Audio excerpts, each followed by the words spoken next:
ദൈവ തിരുനാമത്തിന് സ്തോത്രം ചെയ്യുകയും സ്തുതിക്കുകയും ചെയ്യുന്നു. കർത്താവിൽ അനുഗ്രഹിക്കപ്പെട്ട ദൈവമക്കളെ, സന്തോഷത്തോടെ വചനം കേൾപ്പാൻ ആഗ്രഹിച്ചിരിക്കുന്ന എനിക്ക് ഏറ്റവും പ്രിയമുള്ള കർത്താവിൻ്റെ ദാസന്മാരെ, ദാസിമാരെ, പ്രിയമുള്ളവരെ, ഈ നല്ല ദിവസത്തിനായിട്ട് ഞാനും നന്ദിയോടെ സ്തോത്രം ചെയ്യുന്നൊരു പ്രഭാതം കൂടി കാണാൻ കർത്താവ് അനുവദിച്ചതോർത്ത് ദൈവത്തെ പുകഴ്ത്തുന്നു. ഒപ്പം തിരുവചന കേൾവിക്ക് ആത്മാർത്ഥതയോടെ കാതോർക്കുന്ന, ശ്രദ്ധിക്കുന്ന, കാത്തിരിക്കുന്ന പ്രിയപ്പെട്ടവർക്ക് എൻ്റെ വിനീതമായ സ്നേഹാഭിവാദനങ്ങൾ യേശുക്രിസ്തുവിൻ്റെ നാമത്തിൽ തന്നെ നിങ്ങളെ അറിയിക്കുകയും ചെയ്യുന്നു. എൻ്റെ കർത്താവും രക്ഷിതാവും വീണ്ടെടുപ്പുകാരനും ശുശ്രൂഷയ്ക്കായി എന്നെ ഉപയോഗിക്കുകയും ചെയ്യുന്നവനായ മഹാദൈവത്തിന് നന്ദിയോടെ സ്തോത്രവും സ്തുതിയും മഹത്വവും പുകഴ്ചയും കരയറ്റിക്കൊണ്ട് ഇന്ന് നിങ്ങളുമായി പങ്കുവയ്ക്കാൻ പരിശുദ്ധ ദൈവം എൻ്റെ ഹൃദയത്തിൽ പ്രകാശിപ്പിച്ചിരിക്കുന്ന ദൈവിക പ്രകാശനം കർത്താവിൻ്റെ കൃപയിൽ ആശ്രയിച്ച് ഞാൻ വിശദമാക്കാൻ വേണ്ടി ദൈവത്തിൽ തന്നെ ചാരുന്നു. പ്രതീക്ഷയോടെ ഇരിക്കുന്ന ദൈവമക്കൾക്ക് വേണ്ടി ഇന്നത്തെ ദൂതിനാധാരമായി വായിക്കാൻ ആഗ്രഹിക്കുന്നത് ഹഗ്ഗായി പ്രവചനം 2-ാം അധ്യായത്തിൻ്റെ 7-8 വാക്യങ്ങളാണ്. ഹഗ്ഗായി പ്രവചനം 2-ാം അധ്യായം 7-8 വാക്യങ്ങൾ. ഞാൻ സകല ജാതികളെയും ഇളക്കും, സകല ജാതികളുടെയും മനോഹര വസ്തു വരികയും ചെയ്യും. ഞാൻ ഈ ആലയത്തെ മഹത്വപൂർണ്ണമാക്കുമെന്ന് സൈന്യങ്ങളുടെ യഹോവ അരുളി ചെയ്യുന്നു. വെള്ളി എനിക്കുള്ളത്, പൊന്നും എനിക്കുള്ളത് എന്ന് സൈന്യങ്ങളുടെ യഹോവ അരുളി ചെയ്യുന്നു. ഞാൻ ഒന്നുകൂടെ ആവർത്തിക്കാം. വെള്ളി എനിക്കുള്ളത് എന്നും പൊന്ന് എനിക്കുള്ളത് എന്നും സൈന്യങ്ങളുടെ യഹോവ അരുളി ചെയ്യുന്നു. ദൈവത്തിൻ്റെ ആലയം സെരുബ്ബാബേലിൻ്റെ കാലഘട്ടത്തിൽ പണിയപ്പെടുന്ന ദൈവാലയത്തെക്കുറിച്ചുള്ള പ്രവചനമാണ്. ആലയം പണിയാൻ വേണ്ടിയിട്ടുള്ള പ്രോത്സാഹന ദൂതുകളാണ് ഈ പ്രവാചകൻ, ഹഗ്ഗായി പ്രവാചകനിലൂടെ ദൈവം ആലയപ്പണിക്കാർക്ക് കൊടുക്കുന്നത്. ആലയം പണി ഇടക്കാലത്ത് ഒന്ന് ഡിമ്മായി പണിയാതെ ആളുകൾ മനസ്സ് മുരടിച്ച് മാറി നിന്നു. ആ കാലഘട്ടത്തിൽ ആലയം പണിയണം എന്നുള്ള പ്രേരണ ദൈവത്തിൻ്റെ പക്ഷത്ത് നിന്ന് പ്രവചന ദൂതുകളായി ഈ ഉത്തരവാദിത്തപ്പെട്ടവരുടെ കാതുകളിൽ ദൈവമായ കർത്താവ് എത്തിച്ചു. ഞാനൊരു ദൂത് പറയട്ടെ. പ്രവാചകന്മാർക്കും പ്രവചനത്തിനും ഭയങ്കര സാധ്യതയുണ്ട് ദൈവത്തിൻ്റെ ശുശ്രൂഷയിൽ, ദൈവിക പദ്ധതിയിൽ. പ്രവചനങ്ങൾ പ്രോത്സാഹനങ്ങൾ നൽകുന്നതാണ്. 2 തരത്തിലെ പ്രവചനങ്ങൾ തിരുവെഴുത്തിൽ കാണാം. മുന്നറിയിപ്പും ന്യായവിധിയും ഒക്കെ അരുളി ചെയ്യുന്നത്. ഒപ്പം പ്രവചനങ്ങൾ പ്രോത്സാഹനം നൽകുന്നതാണ്. ഈ പ്രവാചകൻ്റെ പണി മനസ്സ് മുരടിച്ചു പോയ പണിക്കാരെ പ്രവചനം കൊണ്ട് പ്രോത്സാഹിപ്പിക്കുക. അങ്ങനെ പ്രോത്സാഹിപ്പിച്ചു വരുമ്പോൾ ഈ വായിച്ച വാക്യം അഥവാ 2-ാം അധ്യായത്തിൻ്റെ 7-8 വാക്യങ്ങളിൽ ആലയത്തോട് ബന്ധപ്പെട്ട് പറഞ്ഞിരിക്കുന്ന കാര്യം ഇതാണ്. ഞാൻ ഈ ആലയത്തെ മഹത്വപൂർണ്ണമാക്കും. ഈ പ്രവചനത്തിൻ്റെ 1-ാമത്തെ അധ്യായത്തിൻ്റെ 8-ാമത്തെ വാക്യത്തിൽ പറയുന്നുണ്ട്, നിങ്ങൾ കാട്ടിൽ പോയി മരം കൊണ്ടുവന്ന് നിങ്ങൾ ആലയം പണിയേ. ദൈവം പറയുന്നത് നിങ്ങൾ ആലയം പണിയേ. ആലയം പണി കഴിയുമ്പോൾ അതിനെ മഹത്വപൂർണ്ണമാക്കുന്ന കാര്യം ഞാൻ ഏറ്റു. ഞാൻ ആ വാക്കുകളൊന്ന് കോർത്തിണക്കി പറയുന്നത് ശ്രദ്ധിച്ചേക്കണേ. 1:8 ദൈവം പ്രവാചകനിൽ കൂടെ ആഹ്വാനം ചെയ്യുക. ഇച്ചിരി മെനക്കേടാണ് മക്കളെ. കാട്ടിൽ പോകണം, തടി വെട്ടണം, അത് ചുമ്മിക്കൊണ്ട് വരണം, അറുക്കണം, ചിന്തേറിടണം, അളവിന് മുറിക്കണം, ഒട്ടോടിയും ഉളിയും ഒക്കെ ഉപയോഗിച്ച് ആലയം പണിക്ക് വേണ്ടി കഴുക്കോലും ഇതൊക്കെ ഉണ്ടാക്കി ഇത് മെനക്കെട്ട് കയറ്റണം. ഇച്ചിരി ബുദ്ധിമുട്ടാണ്, മെനക്കെടാതെ പറ്റില്ല. നിങ്ങൾ ആലയം പണിയുക. നിങ്ങൾ പണിത് കഴിയുമ്പോൾ ഈ ആലയത്തെ മഹത്വപൂർണ്ണമാക്കാൻ, ആ വാക്ക് കേട്ടെ, നിങ്ങൾ പണിത് കഴിയുമ്പോൾ ഇതിനെ അതിഗംഭീരമാക്കാൻ, പ്രൗഢമാക്കാൻ, മറ്റുള്ളവരുടെ നടുവിൽ ഇതൊരു സംഭവമാക്കാൻ അത് ഞാൻ ഏറ്റു. ഞാനാ പറയുന്നത് നിങ്ങൾക്കൊന്ന് ദൂതായിട്ട് ഏറ്റെടുക്കാമോ? കർത്താവിൻ്റെ സന്നിധിയിൽ ദൈവമായ കർത്താവ് നിന്നോട് പറയുന്നു, ആലയം പണിയുന്ന കാര്യം അന്നത്തെ കാര്യം. നീ പഠിക്കുന്നൊരു വിദ്യാർത്ഥിയാണോ? മോനെ ഉറക്കളച്ചിരുന്ന് പഠിക്കുക. നീ കഷ്ടപ്പെട്ട് പഠിക്കുക, ഉഴപ്പാതിരിക്കുക. നീ പഠിക്കുകയാണെങ്കിൽ നിന്നെ മഹത്വപൂർണ്ണമാക്കുന്ന കാര്യം ദൈവം ഏറ്റു.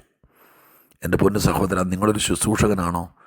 നീ രാത്രി ദൈവത്തിൻ്റെ വചനത്തിന് മുമ്പിലിരുന്ന് ധ്യാനിച്ച് പ്രാർത്ഥിച്ച് അടുത്ത ദിവസം ദൈവജനത്തിന് കൊടുക്കേണ്ട ദൂതൊരുക്ക്.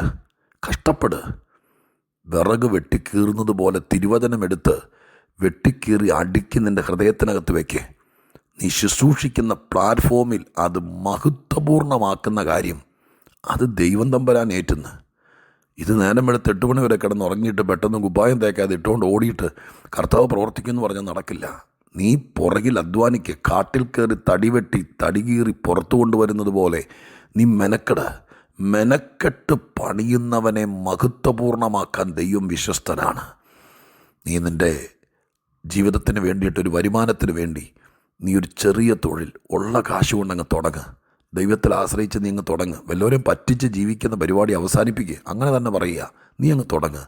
നീ ജീവിതത്തിൽ ഒരു ചെറിയ പദ്ധതി കഠിനാധ്വാനത്തോടെ തുടങ്ങുവാണെങ്കിൽ മഹത്വപൂർണ്ണമാക്കുന്ന കാര്യം ഞാൻ ഏറ്റു. നിങ്ങൾക്ക് വിശ്വസിക്കാമോ? ഒന്നും ചെയ്യാത്തവനെ മഹത്വപൂർണ്ണനാക്കാൻ ദൈവത്തിന് മനസ്സില്ലെന്ന് ഞാൻ ദൈവത്തിന് വേണ്ടി പറയും. തിരിച്ച് കർത്താവിൻ്റെ സന്നിധിയിൽ ഉള്ളതുകൊണ്ട് കഷ്ടപ്പെട്ട് മനോഹരമാക്കാൻ ശ്രമിച്ചാൽ അതിനെ മഹത്വപൂർണ്ണമാക്കാൻ എന്നും ഞാനീ പറയുന്ന ദൈവം നിൻ്റെ കൂടെ കാണും. തുടങ്ങ്. ജീവിതത്തിൻ്റെ പദ്ധതികൾ ആരംഭിക്കുക. ജനുവരി മാസം തീരാൻ പോവല്ലേ. മനസ്സിൽ കൊണ്ടു നടക്കുന്ന പല പരിപാടികളും ഉള്ളതുകൊണ്ട് അങ്ങ് ഇറങ്ങിത്തിരിക്കുക. നീ തടി വെട്ടാൻ ഇറങ്ങുന്നവനെ പോലെ ദൈവിക പദ്ധതിക്ക് വേണ്ടി ഇറങ്ങുക. നീ ചെയ്യുന്ന കാര്യത്തെ മഹത്വപൂർണ്ണമാക്കാൻ അതിവിടെ ആർക്കും കഴിയില്ല. അത് ദൈവത്തെ കൊണ്ടേ കഴിയൂ. പണിയാൻ നമുക്ക് പറ്റും. സർക്കാരിൽ നിന്ന് ഒരു അനുവാദം സംഘടിപ്പിക്കാൻ പറ്റും. 4 തടി വെട്ടി കീറി അത് ചിന്തേറിട്ട് ഉളിയും കൊട്ടോടി ഉപയോഗിച്ച് തുളച്ചും കിഴിച്ചും പണി ചെയ്യാൻ പറ്റും. പണിത് വെച്ച സാധനത്തെ മഹത്വപൂർണ്ണമാക്കാൻ സ്വർഗത്തിനേ പറ്റുള്ളൂ. അടുക്കള ജീവനക്കാരിയാണെങ്കിൽ പോലും ഞാൻ പറയാം, നീ ചെയ്യുന്ന പ്രവൃത്തിയെ, നീ ഉണ്ടാക്കുന്ന ആഹാരത്തെ മഹത്വപൂർണ്ണമാക്കാൻ ദൈവത്തെ കൊണ്ട് പറ്റും. അത് ഈ ചിന്തയിലെ 1-ാം ഭാഗമേ. ചുമ്മാ മഹത്വപൂർണ്ണമാക്കാം എന്ന് പറഞ്ഞ് നിൽക്കുകയല്ല. അങ്ങനെയായിരുന്നെങ്കിൽ ഞാൻ 7-ാം വാക്യം മാത്രം വായിച്ചേനെ. എന്തിനാ 8-ാം വാക്യം കൂടി വായിച്ചേ? അവിടെ ഒരു പ്രോമിസ് ദൈവം കൊടുക്കുക. എന്താ പ്രോമിസ്? ദൈവം പറയുക, വെള്ളി എനിക്കുള്ളത്, പൊന്ന് എനിക്കുള്ളത്. വെള്ളിയും പൊന്നെന്ന് പറഞ്ഞാൽ എന്താണെന്നറിയാമോ? അന്നത്തെ സാമ്പത്തിക സ്റ്റാറ്റസാണ്. ഇന്ന് കറൻസിയാണ്. ഇപ്പോൾ കറൻസി പോലും പിൻവലിക്കുകയാണ്. എല്ലാം എന്താ പറയുക, കാർഡ് സിസ്റ്റം ആക്കിയല്ലോ. അന്ന് ക്രയവിക്രയം നടത്തുന്നത് വെള്ളിയും പൊന്നും കൊണ്ടാണ്. വെള്ളി നാണയങ്ങൾ, പൊന്നാണയങ്ങൾ. ഇപ്പോൾ അവിടെ എഴുതിയിരിക്കുന്ന വെള്ളിയും പൊന്നെന്ന് പറയുന്നത് എന്തെങ്കിലും ആടയാഭരണങ്ങളെക്കുറിച്ചല്ല. മൂല്യം. എന്തും മഹത്വപൂർണ്ണമാക്കുന്നതിന് ഇൻവെസ്റ്റ്മെൻ്റ് ഉണ്ട്. അതിന് പണം ചെലവഴിക്കണം. ഇപ്പോൾ നമുക്ക് എന്തൊരു ഫങ്ഷൻ ആണെങ്കിലും പണമുണ്ടെങ്കിൽ അത് മനോഹരമാക്കാം. ഒരു വീട്, നമ്മുടെ ആകപ്പാടെ 7 ലക്ഷം രൂപയേ ഉള്ളൂ. 7 ലക്ഷം രൂപ കൊണ്ട് ഒരു വീട് പണിയാൻ പറഞ്ഞാൽ ഒത്തിരി ഞെരുക്കം വരും. ഒരു മുറി, ഒരു അടുക്കള, ഒരു തിണ്ണ, കഷ്ടി, അത്രയൊക്കെ വരുള്ളൂ. വെൽ ഫർണിഷ്ഡൊന്നും ആയിരിക്കുകയില്ല. പക്ഷേ ഒരു 50 ലക്ഷം രൂപ നിങ്ങളുടെ കയ്യിലുണ്ടെങ്കിൽ കുറച്ചുകൂടെ മഹത്വപൂർണ്ണമാക്കാം. അപ്പോൾ ദൈവം പറയുന്നു, ദൈവമായതുകൊണ്ട് മഹത്വപൂർണ്ണമാക്കാം. അതിൻ്റെ മൂല്യം ദൈവത്തിൻ്റെ ഉണ്ടെന്നല്ലേ ദൈവം പറയുന്നത്. ഇടം നീ പേടിക്കണ്ട. നിൻ്റെ കയ്യിൽ ഒരുപാട് നന്മയൊന്നും കാണില്ല. പക്ഷേ എനിക്കുള്ളതാണ് പൊന്നും വെള്ളിയും എനിക്കുള്ളത് എന്ന് പറയുന്നതിനകത്ത് ഒരർത്ഥം കൂടിയുണ്ട്. ഈ ലോകത്തിൽ ആരുടെ കയ്യിലിരിക്കുന്നതാണെങ്കിലും അത് മുഴുവൻ ദൈവത്തിൻ്റെയാണ്. ഞാൻ ചില പേരുകൾ പറഞ്ഞാൽ അത് പിന്നെ ഫോക്കസ് ചെയ്യുന്നു എന്നുള്ള ചിന്ത വരുത്തരുത്. പക്ഷേ ഈ ഇന്ത്യയിലെ സമ്പന്നന്മാരുടെ പേരെന്നോർത്തേ, നിങ്ങൾക്കറിയാവുന്ന അവരുടെ കയ്യിലൊക്കെ വിലമതിക്കാനാകാത്ത കോടിക്കണക്കിന് രൂപ ഇരിക്കുന്നുണ്ട്. അതൊക്കെ ആരുടെ കയ്യിലിരുന്നാലും ഈ ദൈവം പറയുന്നു, ഇതെല്ലാം എൻ്റെയാണ്. ഞാൻ പിന്നെ ചിലരെ കസ്റ്റോഡിയനായിട്ട് ഏൽപ്പിച്ചിരിക്കുക, സൂക്ഷിച്ചോളാൻ. ബിനാമി എന്ന് പറയില്ലേ, അതുപോലെ ബിനാമി എന്ന് പറയാമോ എന്ന് എനിക്കറിയില്ല. അവരെ ഏൽപ്പിച്ചിരിക്കുക. സംഭവം മുഴുവൻ എൻ്റെയാണ്. ഈ പ്രപഞ്ചത്തിലെ സകല സമ്പത്തും അത് മുഴുവൻ എൻ്റെയാണ്. സ്വർണവും വെള്ളിയും ഇതെല്ലാം അതാണല്ലോ. ഇപ്പം ഇവിടെ ഒരു 1000-ൻ്റെ നോട്ട് അല്ലെങ്കിൽ 2000-ൻ്റെ നോട്ട് പ്രിൻ്റ് ചെയ്ത് പുറത്തിറക്കുമ്പോൾ, 500-ൻ്റെ നോട്ട് പ്രിൻ്റ് ചെയ്ത് പുറത്തിറക്കുമ്പോൾ അതിന് തക്കവണ്ണം റിസർവ് ബാങ്കിൽ എൻ്റെ മൂല്യം കെട്ടിവെക്കുന്ന സ്വർണം അതെൻ്റെയാണ്. ഈ ഭൂമിയിൽ നിന്ന് എടുത്തതാണ്. നീ നോട്ടടിച്ച കടലാസ്, അതിൻ്റെ റോ മെറ്റീരിയൽ എൻ്റെയാണ്. നീ മഷി ഉണ്ടാക്കിയ സാധനം അതെൻ്റെയാണ്. ഞാൻ സൃഷ്ടിച്ചിട്ടിരിക്കുന്ന സാധനത്തിൽ നിന്നാണ് നീ എല്ലാം ഉണ്ടാക്കുന്നത്. മനസ്സിലായോ? അപ്പോൾ അത് മുഴുവൻ എൻ്റെയാണ്,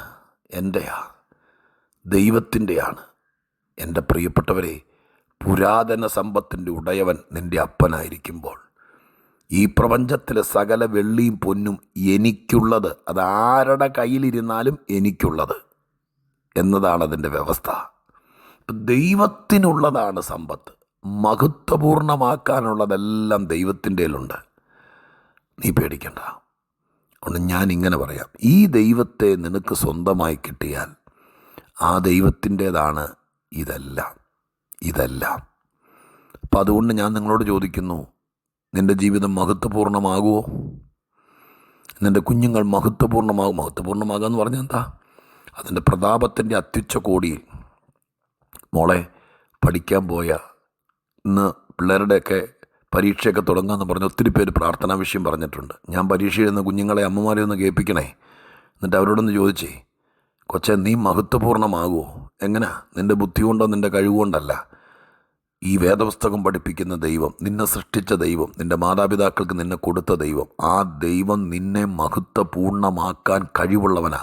അതിൻ്റെ കംപ്ലീറ്റ് റോ മെറ്റീരിയലും നിന്നെ പൊതിഞ്ഞ് മാനിച്ച് പുറത്തു കൊണ്ടുവരാനുള്ള സകലതും അവൻ്റെ കയ്യിലുണ്ട്. വെള്ളിയും പൊന്നും എനിക്കുള്ളതാണ്. നീ തടി വെട്ടി പണിയ്, അതിനെ പൊന്നുകൊണ്ട് പൊതിയാനുള്ളത് ഞാൻ ഏറ്റു. ഞാൻ അവസാനിപ്പിക്കട്ടെ. പൊന്നെൻ്റെയിലില്ല, വെള്ളി എൻ്റെയിലില്ല. ഞാൻ അധ്വാനിക്കാം. കൈ നനയാതെ മീൻ പിടിക്കാനിരിക്കരുത്. ഞാൻ അധ്വാനിക്കാം, ഞാൻ തടി വെട്ടാം, ഞാനത് കീറിയെടുക്കാം, ഞാനത് ചിന്തേറിടാം, ആലയത്തിന് വേണ്ടി അളവിന് മുറിക്കാം. ഇതിന് പൊന്നു പൊതിയുന്നത് എൻ്റെയിലില്ല, അത് ദൈവത്തിൻ്റെ ഇല. അതാണതിൻ്റെ മഹത്വം. ഞാൻ അവസാനിപ്പിക്കുക കേട്ടോ. ദൈവത്തെ വിശ്വസിക്കണേ. മഹത്വപൂർണ്ണമാക്കാൻ ഒരു എഞ്ചിനീയറെ കൊണ്ടും ഒരു ആർക്കിടെക്റ്റിനെ കൊണ്ടും പറ്റില്ല, ഒരു കോൺട്രാക്ടറെ കൊണ്ടും ഒരു പണിക്കാരനെ കൊണ്ടും പറ്റില്ല. പക്ഷെ നമുക്ക് പണിയാം. അതിനെ മഹത്വപൂർണ്ണമാക്കുന്ന ദൈവമാണ്. നിൻ്റെ കുടുംബത്തെ, നിൻ്റെ വരുമാനത്തെ, നിൻ്റെ ബിസിനസ്സിനെ, നീ ചെയ്യുന്ന തൊഴിലിനെ, നിൻ്റെ സ്ഥാപനത്തെ, നിന്നെ, നിൻ്റെ ശുശ്രൂഷയെ എൻ്റെ ദൈവം മഹത്വപൂർണ്ണമാക്കട്ടെ. ഒന്നോടെ പറയാം, വെള്ളി എനിക്കുള്ളത്, പൊന്നെനിക്കുള്ളത് ഞാൻ മഹത്വപൂർണ്ണമാക്കും. പ്രാർത്ഥിക്കാം. പരിശുദ്ധ ദൈവമേ, ഞങ്ങളുടെ സ്വർഗീയ പിതാവേ, എൻ്റെ ദൈവം പറഞ്ഞ ആഹ്വാനം ഞങ്ങൾ വിശ്വസിക്കുന്നു. ഞങ്ങൾ കാട്ടിൽ കയറി തടിവെട്ടിയാൽ, അത് പുറത്തെടുത്താൽ, അത് കീറി പണി തുടങ്ങിയാൽ, അതിനെ മഹത്വപൂർണ്ണമാക്കാൻ അങ്ങ് തയ്യാറാണെന്നുള്ള വാക്ക് ഞങ്ങൾ കേട്ടു. അങ്ങയുടെ കയ്യിൽ പൊന്നും വെള്ളിയും ഉണ്ടെന്നുള്ള ഉറപ്പ് ഞങ്ങൾക്ക് കിട്ടി. പ്രാർത്ഥിക്കുന്നു. ദൈവം അനുഗ്രഹിക്കണം. ഇത് ജനത്തിന് ഫലിക്കണം. വിശ്വസിക്കുന്നവർക്കത് അനുഭവിക്കാൻ പറ്റണം. കർത്താവ് ചെയ്യണം. യേശുവിൻ നാമത്തിൽ പ്രാർത്ഥിക്കുന്നു. കേൾക്കണേ സ്വർഗീയ പിതാവേ. ആമേൻ.